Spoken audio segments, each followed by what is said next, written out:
The low-price segment remains one of the most profitable for smartphone manufacturers to this day. A significant part of users are not ready to spend extra money on unnecessary additional functionality. In addition, low-cost phones are getting better every day, both in terms of design and performance. But how are things going with the strength, autonomy and other aspects of a modern mobile assistant for small amount of money? The hero of today's review will answer this question.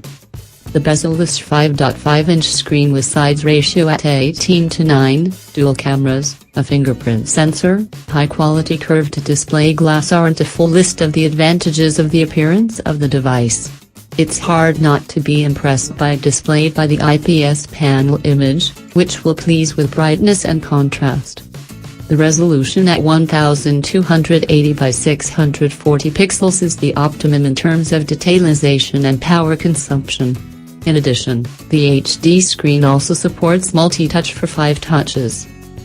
2 GB of RAM draws the capacity of the MediaTek MTK 6580 processor and the Mali 400 MP2 video chip to a decent level.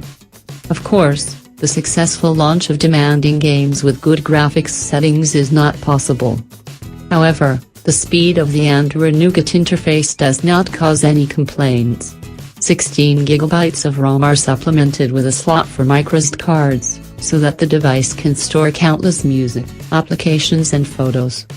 The rear and front 8 and 5 megapixel cameras will help the auxiliary 2 megapixel modules bypass a lot of opponents in the value category for shooting quality.